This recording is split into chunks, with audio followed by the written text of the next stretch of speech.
Water is essential for life to exist on earth. Water जो है अर्थ पे जीवित रहने के लिए, है ना, अर्थ पे रहने के लिए बहुत ही एसेंशियल है, बहुत ही ज़रूरी है। Living things can not do without water. बिना वाटर के जो लिविंग थिंग्स कुछ कर ही नहीं सकते हैं, है ना।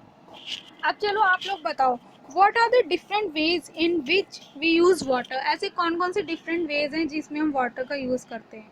बताओ, घर में ही बहुत सारी चीज़ें होती है ना, कुकिंग होती है, वॉशिंग होती है ना, बेदिंग होता है, बहुत सारी ऐसी चीज़ें हैं जिसमें जो है वाटर का यूज़ होता है।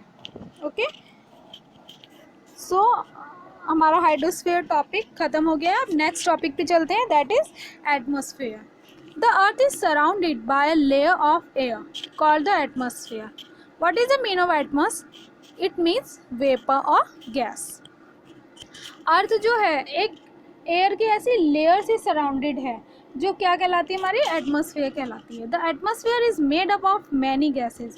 जो एटमॉस्फेयर होता है वो किससे बना होता है, बहुत सारी गैसेस से बना होता है।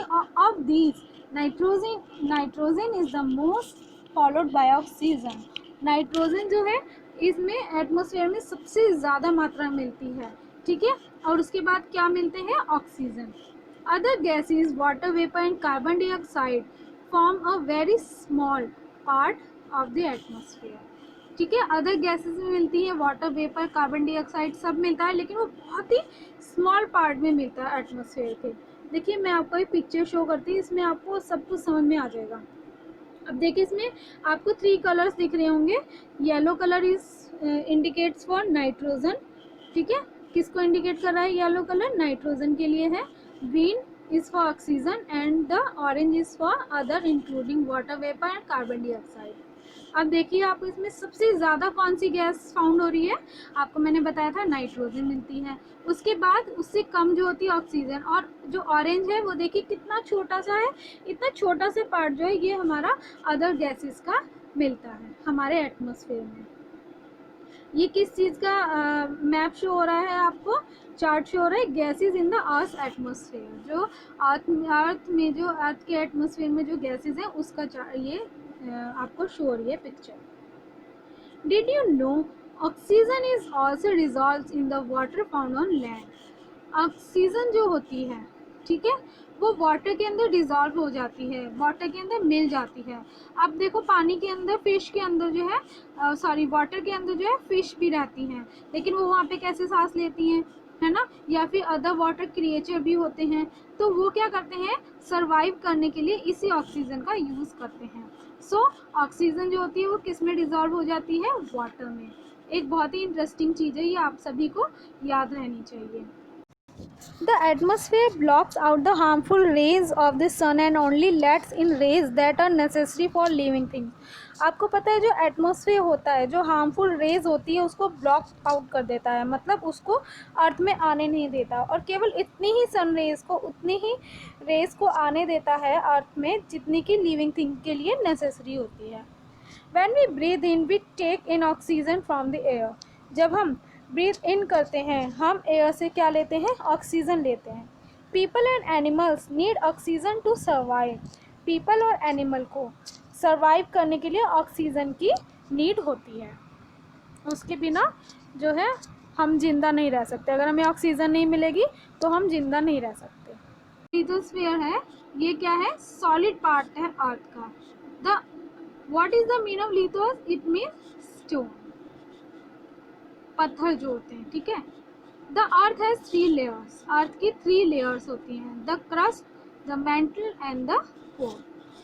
तो 3 लेयर्स अर्थ की होती हैं। देखिए आपको पिक्चर में शो हो रही होंगी, देखिए यहाँ पर क्या है, पिक्चर है ये, द 3 लेयर्स ऑफ द अर्थ। सबसे ऊपर जो आपको दिखाई दे रही है ये देखिए, ये हमारी क्रस्ट है, ये अर्थ का सबसे ऊपर का आउटर मोस्ट एरिया है अर्थ का, ओके। उसके बाद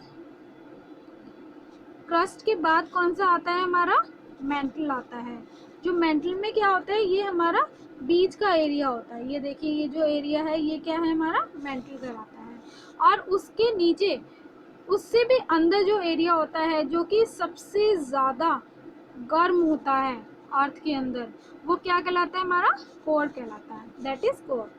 अब इसमें कोर में क्या होता है, यहाँ पर जो रॉक्स होती हैं या कुछ भी होता है ना अर्थ में, वो कैसी फॉर्म में होता है, वो मेल्टेड फॉर्म में होता है। मेल्टेड में क्यों होता है, क्योंकि वो एरिया इतना ज़्यादा हीट अप होता है, इतना गर्म होता है कि वहाँ पे कुछ भी साबुत रह ही नहीं पाता है, हर एक चीज़ जो होती है वो क्या हो जाती है, मेल्ट हो जाती है उस जगह पर, ठीक है, जो कोर एरिया होता है। और जो मेंटल का भी जो लोअर मोस्ट एरिया होता है ना, मेंटल का जो नीचे वाला एरिया होता है, जो कि कोर के सब थोड़ा पास होता है, कोर के पास में होता है, वो वहाँ की जो रॉक्स वगैरह होती है ना, वो भी मेल्ट हो जाती हैं, क्योंकि जो सबसे इनर मोस्ट जो एरिया है, कोर जो होता है, उसमें इतनी ज़्यादा हीट होती है, ठीक है। अब इसको आप समझिए यहाँ पर, the crust is the outer most part, the surface, surface का सबसे ऊपर का आउटर मोस्ट पार्ट जो होता है, वो क्या कहलाता है हमारा, क्रस्ट कहलाता है। इट हैज़ वाटर, इसमें क्या होता है, वाटर होता है, देखा ही आपने अर्थ में वाटर होता है। It also has rocks and the soil that is form when rocks break down over many hundreds of years. इसमें क्या होती है, वाटर तो होता ही है अर्थ में, उसके साथ में क्या होती है, रॉक्स भी होती हैं, अर्थ में रॉक्स मिलती है ना, उसके बाद सॉइल भी होता है। और सॉइल होता है तो वो कैसे बनता है, सॉइल्स जब बहुत ही हंड्रेड्स ऑफ ईयर्स जब पास आउट हो जाते हैं, बीत जाते हैं हंड्रेड्स ऑफ ईयर पहले से, जो रॉक्स ब्रेक डाउन होती हैं, जो चट्टानें होती हैं, वो थोड़ी थोड़ी टूटती रहती हैं, और छोटी हुई और छोटी हुई और छोटी हुई, तो वो क्या हो जाती हैं, टूट टूट के वो सॉइल के रूप में फॉर्म्ड हो जाती हैं। दिस फॉर्म द लिथोस्फीयर, यही क्या फॉर्म करता है, हमारा लिथोस्फीयर फॉर्म कर देता है, ठीक है।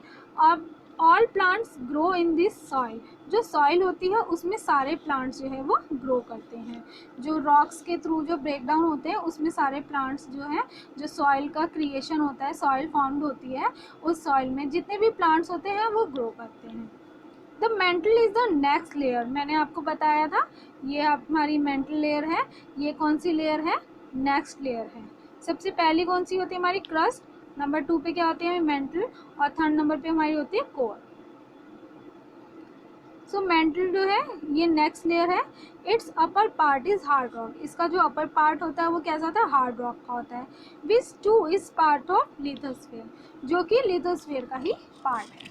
The inner most layer of the earth is the core, जो इनर मोस्ट लेयर होती है अर्थ की, वो क्या होती है, हमारी कोर कहलाती है। It is so hot that the rocks have melted, मैंने आपको बताया था कि ये इतनी हॉट होती है कि वहाँ पे जितनी भी रॉक्स होती हैं वो सब क्या हो जाती हैं, मेल्ट हो जाती हैं। The low part of the mental is also molted, जो लो पार्ट होता है मेंटल का, मैंने बताया था, ये भी आपको पिक्चर में शो किया था, वो भी क्या हो जाता है, मेल्टेड रॉक बन जाता है। The molten rocks keep moving all the time, जो मोल्टेन रॉक्स होती हैं वो हर समय मूव करती रहती हैं, but we usually can not feel this movement, लेकिन हम जो है उस मूवमेंट को फील नहीं कर पाते हैं। अब उस मूवमेंट को क्यों फील नहीं कर पाते हैं, because it happens very slowly and gradually, ये जो है इतनी धीरे धीरे ग्रेजुअली जो है मूव करती हैं, ठीक है ना, कि हम इसकी मूवमेंट को जो है फील ही नहीं कर पाते हैं। लेकिन अर्थ के अंदर सबसे नीचे जो पार्ट होता है हमारा, थर्ड पार्ट कोर जो होता है, उसमें जो हमेशा ही मूवमेंट चलती है। तो अब लिक्विड फॉर्म में होता है ना, मेल्टेड रॉक्स होती हैं, तो लिक्विड तो ऑलवेज मूव करता रहता है, आपको पता ही है। Many essential things that we need, such as iron or coal, are found in the rocky layers of the earth. बहुत सारी एसेंशियल चीज़ें होती हैं, जैसे कि आयरन हो गया, आयरन और कोल जो होता है वो सब कहाँ मिलता है, इन्हीं रॉकी लेयर्स की, अर्थ की इन्हीं रॉकी लेयर्स में मिलता है। So our last topic is biosphere. The biosphere is the part of the earth surface and atmosphere in which plants and animals can live. Biosphere जो होता है अर्थ का, अर्थ सरफेस का और एटमॉस्फेयर का ऐसा पार्ट्स होता है जिसमें कि प्लांट्स और एनिमल जो है वो रह सकते हैं। बायोस मीन्स होता है life, living things from the smallest one that we can not see to big plants and animals. Living things जो होते हैं इतने छोटे जिसे कि हम अपनी आंखों से देख भी नहीं सकते, और इतने बड़े जितने कि बिग प्लांट्स और एनिमल्स होते हैं। They have their own special type of environment in which they can live and grow. उनके जो है अपने स्पेशल टाइप के एनवायरनमेंट्स होते हैं, सबका अपना अलग अलग एनवायरनमेंट्स होता है ना, जिसमें कि वो रहते हैं और ग्रो करते हैं, बढ़ते हैं। This is called their habitat, वह उनकी क्या कहलाता है, हैबिटेट कहलाता है। The great variety of life on earth exist in these different habitats, जो बहुत सारी अलग अलग वेराइटीज़ के लाइफ्स होती हैं अर्थ पे जो एग्जिस्ट करती हैं, वो इन्हीं डिफरेंट डिफरेंट हैबिटेट्स में रहती हैं। देखो आपको यहाँ पर 4 दिख रहे होंगे, 4 different kinds of habitat in the biosphere. अब बायोस्फीयर के 4 डिफरेंट काइंड्स ऑफ हैबिटेट्स हैं यहाँ पर। देखिए जंगल है, डेजर्ट है, and water one for tiny organism that can only be seen with a microscope. अब देखिए इसमें आपको यहाँ पे वाटर का दिख रहा होगा। सबसे पहले देखिए वाटर के अंदर, सीज के अंदर कैसे रहते हैं एनिमल्स या फिश होती है या वाटर क्रिएचर होते हैं, वो कैसे रहते हैं, उनका अपना अलग हैबिटेट है।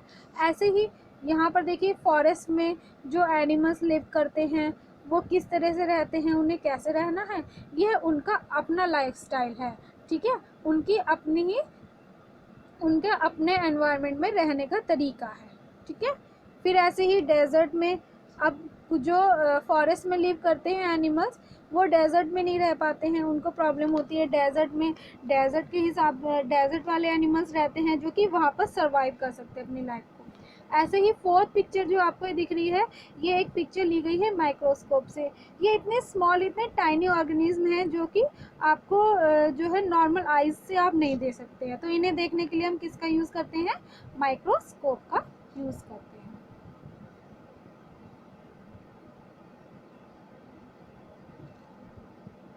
Did you know hydro from which we get hydro, atmos, lithos and bios are all words from the Greek language. Greek language के हैं ये, जितने भी आपने अजीब अजीब से वर्ड सुने हैं ना, ये हाइड्रो, एटमॉस, लीथस, बायोस, ये सारे क्या हैं, एक ग्रीक लैंग्वेजेस के वर्ड हैं। इसके साथ ही आपका ये चैप्टर 5 कंप्लीट होता है। Thank you so much.